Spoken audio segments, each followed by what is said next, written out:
Good morning friend. आज ना थोड़ा नहीं बहुत उदास हूँ और टेंशन में भी हूँ। एक सवाल करना चाहती हूँ आप लोग से। क्या किसी को इतना हक है कि किसी की ज़िंदगी के साथ कोई खिलवाड़ कर सके, या किसी इंसान को इतना हक है कि वो दूसरे इंसान की जान ले सके? नहीं ना। कौन देता है ऐसी राइट कि लड़की है तो आपकी प्रॉपर्टी है? ऐसा नहीं होता है।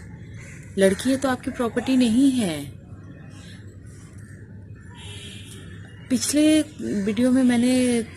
अपने पिछले वीडियो में मैंने आप लोगों से बात की थी कि हमारे देश में बेटियों के पैदा होने पे माँ बाप उदास हो जाते हैं। क्यों उदास होते हैं, उसका जवाब ये है। उस टाइम भी मैंने यही बात की थी। लड़का या लड़की पैदा होना ये ना किसी इंसान के हाथ में है, और दोनों की ज़रूरत है इस दुनिया में। लेकिन एक लड़के के माँ बाप एकदम सीना चौड़ा करके रहते हैं कि हाँ वो तो लड़का है, कहीं भी जाए आए मुझे कोई टेंशन नहीं है। बट एक लड़की के माँ बाप इस तरह से नहीं सोच पाते हैं। एक लड़की के माँ बाप पूरे दिन टेंशन में रहते हैं। अगर उसकी बेटी बाहर गई है तो उन्हें डर लगा रहता है कि वो जब तक घर ना आ जाए, टेंशन में रहते हैं कि कहीं कुछ हो ना जाए। ये जो यूपी का केस हुआ है, हमेशा उठता है ना बात कि अरे लड़कियां ऐसे कपड़े पहनती हैं कि लड़के एक्साइटेड हो जाते हैं, लड़कियां ये वो ब्ला ब्ला ब्ला, बहुत कुछ ऐसा होता है। कैन यू टोल्ड मी कि वो जो लड़की का रेप हुआ, जिसके साथ इतनी गंदी तरह से पेश आए वो लोग, क्या वो क्या पहनी होगी? मैं बताती हूँ आपको। वो सलवार कमीज पहनी थी। वो एक गांव की लड़की थी बॉस। उसके साथ इतनी दरिंदगी किस लिए?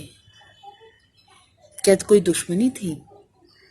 आजकल तो दुश्मनी तो छोड़ दे, जिस तरह उसका इतना हिडन करके उसके बॉडी को जलाया गया है, मुझे तो ऐसा लगता है कि किसी पॉलिटिक्स की रीजन थी। लेकिन क्या आप इतने नीचे गिर चुके हो कि अपने पॉलिटिक्स को खेलने के लिए आप किसी लड़की के साथ इतना गंदा व्यवहार कर सकते हो? कोई मुद्दा बनाने के लिए आप किसी के साथ रेप करवा सकते हो? किसी को इस मुकाम पे पहुंचाते हो? वो तो मर गई, वो तो मर गई। लेकिन एक आप बताओ, आप क्या उसको मार के उसके साथ इतना गंदगी करवा के आप अगर कुछ कर भी रहे हो, अपने नाम को बढ़ा रहे हो, तो क्या फायदा? क्या आपकी बेटी घर से नहीं निकलेगी? आपकी बेटी भी घर से निकलेगी। अरे आप भी उसी, पता है बोलने का भी मन नहीं कर रहा है, इतना अंदर से तकलीफ हुआ है। कोई सोच सकता है कि किस दर्द से वो लड़की गुजरी होगी? मात्र 19 साल की एक लड़की, उसके साथ इतना गंदा व्यवहार। एक नहीं, चार चार लोग। उसके बाद उसके गर्दन को घुमा देना, उसकी जीभ काट देना, उसकी हड्डी को तोड़ देना, इस हालत में पहुंचाना, क्या है? कैसी हैवानियत है भाई? पता है इन सब में ना, अगर 50% अगर देखा जाए तो माँ की भी कमी होती है। माँ की ही तो कमी है, क्योंकि वो बचपन से ही बेटों को ज़्यादा महत्व देती हैं, बेटियों को कम महत्व देती हैं। बेटा अगर छोटा भी है तो भी उसको पूरा हक है कि अपनी बड़ी बहन को डांट सके। बेटे ने डांटा, एक थप्पड़ मारा, तो ज़रूर बेटी ने कोई गलती की होगी, ज़रूर किसी लड़के से बात कर रही होगी। कभी ये जाके पूछा है कि क्यों तूने मारा? हो सकता है उसकी खुद की गलती हो और अपनी गलती छुपाने के लिए बहन को मार दिया। बेटा बड़ा हो छोटा हो, लेकिन हाँ 15-16 साल का हुआ नहीं कि तुम घर के बॉस हो। और बेटियों को वो प्राइड कभी मिलती ही नहीं है। आप लड़कों को बताओ कि आपको कोई हक नहीं है कि आप किसी के साथ ये कर सकते हो। आपके साथ अगर कोई ऐसा करे तो कैसा रहे? और मेरी मानो ना तो ये फांसी वासी मत दो। इंसानों को उतना ही तड़पाओ, उतना ही मारो, और उसी तरह से करो जैसे उसने उस लड़की के साथ किया। और छोड़ दो कि उस दर्द का एहसास करो। इन्हें बढ़ावा देने का जो काम होता है ना, पहले तो घर से किया जाता है। फिर समाज हमारा देता है कि भाई तुम्हें तो पूरा हक है। और हाँ, मैं उन लड़कियों से भी कहना चाहती हूँ कि यार तुम क्यों खुद को कमज़ोर समझते हो।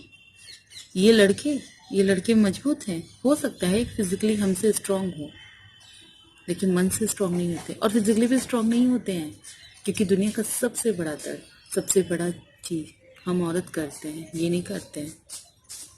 अंदाज़ा भी नहीं लगा सकते कि जब बच्चा पैदा करता है इंसान तो कितना दर्द होता है, उस दर्द को सहने की ताकत इनमें नहीं होती है। तो आप अपने आप को कमज़ोर क्यों मानते हो?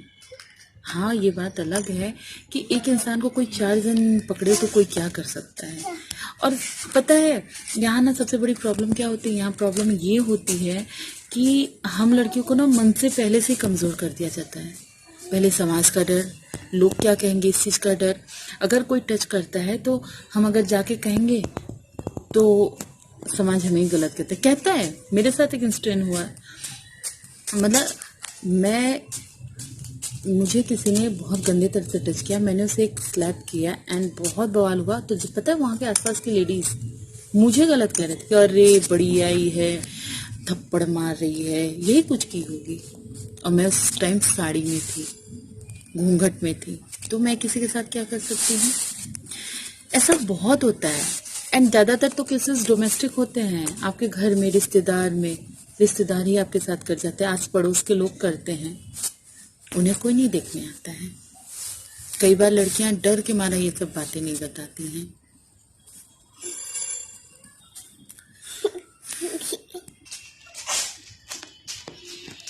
पता है ना, बात करते करते मन उदास हो जा रहा है।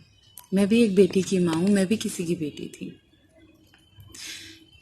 डर लगता है कि कल को अपने बच्चे को हम लोग, क्या सेफ होगा कहीं छोड़ देना। मैं तो झूठ नहीं बोलूँ, आजकल इतने केसेस देखती हूँ कि मेरे को तो अपने बेटे को भी स्कूल भेज के ना डर ही लगता है, क्योंकि छोटे बच्चों के साथ बहुत सारी केसेस होते रहते हैं। ये क्या है, हैवानियत क्यों है भाई इतनी, खुद पे कंट्रोल क्यों नहीं है। हर चीज़ का सुविधा है, लेकिन इंसान उसको ना यूज़ करके ना हैवानियत दिखाने में ज़्यादा इंटरेस्ट लेता है। तो सभी माता पिताओं से एक ही रिक्वेस्ट है कि आप अपने बच्चे को, अपनी बच्ची को इतना स्ट्रांग बनाओ, एक बार तो कोशिश करने दो। आप अगर हिम्मत दोगे ना तो वो लोग कहीं भी लड़ सकती हैं, कहीं से भी बच के निकल सकती हैं। लेकिन क्योंकि हम ही अपने बच्चों को कमज़ोर बताते हैं, हमें उनको कहते कि नहीं, समाज क्या कहेगा, लोग क्या कहेंगे, छुपा लो, ठीक है हो गया, नेक्स्ट टाइम नहीं होगा। नो, फर्स्ट टाइम में ही नो कहो। किसी को हक नहीं है हमारे साथ ऐसा करने का। इतना ज़्यादा रेप के केसेस होते हैं हमारे देश में कि समझ में नहीं आता है क्यों। और ऐसे एक तो वो सब बोलता है निर्भया कांड के बाद तो मुझे लगता है कि ना लोगों की हिम्मतें बढ़ गई हैं और ज़्यादा ही हैवानियत करने का नशा चढ़ गया है। और उन सालों को मैं भूलना चाहती हूँ, सॉरी गाली दे रही हूँ, लेकिन कंट्रोल नहीं हो रहा है। उन कमीनों को बोलना चाहती हूँ कि तुम भी उसी माँ के कोख से पैदा हुए हो, उसका भी शरीर ऐसा ही था जिस लड़की के साथ तुमने ऐसा किया है। और क्या तुम लोग को इतना हक कौन देता है कि किसी के साथ भी कुछ भी करो? नहीं करने का हक है तुम्हें। ऐसे लोगों को ना सच बताऊं, एफबीपीओ से सब जगह आ रहा है कि हाँ उन्हें फांसी देने देते, पर मैं as a girl, as a woman, as a mother, मैं तो बोलूँगी उतना ही दर्द उनको दो। मार दिए, फांसी दे दी, एनकाउंटर कर दिए, तो वो एक बार में मर जाएंगे? नहीं, उन्हें जब तक इस चीज़ का एहसास नहीं हो कि उतना दर्द वो ना पाए, तब तक उनको तड़पाओ। और ये यूपी पुलिस, वाह भाई वाह। पता है मैं खुद यूपी से हूँ, लेकिन ना मैं सबके मुंह सुनती थी कि यूपी पुलिस गुंडा और यूपी पुलिस में कोई फर्क नहीं है। लेकिन अब लग रहा है सही है। आप लोग पुलिस हो यार, आप लोग जनता की मदद करने के लिए हो, ना कि जनता की। आप लोग रक्षक के बजाय भक्षक क्यों बन रहे हो? आपने उस माँ पे क्या बीत रहा है एहसास कर सकते हो? नहीं कर सकते। आप लोग ने मतलब बॉडी नहीं सौंपी, आप लोग ने अंतिम संस्कार कर दिया। वाह भाई, अपने माँ बाप का करो ना सालो। दूसरों का क्यों करने में? जब लावारिस लाशें पड़ी रहती है तब तो तुम लोग से अंतिम संस्कार नहीं होता है, लेकिन आज किसी विधायक या किसी, छोड़ो, आप लोग ना सिर्फ गलती छुपाओ दूसरों का, बस, और कुछ नहीं कर सकते हो। आज जो हो रहा है ना उससे हम और भी ज्यादा डर रहे हैं, लेकिन सच बताऊं ना तो मेरी हिम्मत और बढ़ गई, और मैं तो अपने बच्चे को पूरी तरह सिखाऊंगी ना कि साला आए ना जो तो उसकी तो वाट लगा दे। मैं अपनी बेटी को कभी कमजोर नहीं बनाऊंगी, वो उतनी ही ताकतवर है जितने कि तुम नहीं। हमारे यहाँ देवियों की पूजा की जाती है, हमारा देश दैविक देश माना जाता है, और वहाँ सबसे ज्यादा देवी का पूजा किया जाता है, और सबसे ज्यादा लड़कियों के साथ रेप किया जाता है। शर्म करो। और उन लड़कियों से भी रिक्वेस्ट है कि आप अपने मन को मजबूत करो, आपके पास वो सब कुछ है, आप कमजोर नहीं हो, आप किसी के सामने मत झुको। और उन माओ से रिक्वेस्ट है कि अपने बेटों को सिखाओ कि रेस्पेक्ट करो किसी भी लड़की का। लड़का लड़की एक दूसरे को पसंद करिए तो भगवान ने बनाया है, लेकिन किसी के साथ हैवानियत करना ये उन्होंने नहीं कहा है। Respect to man. बाय।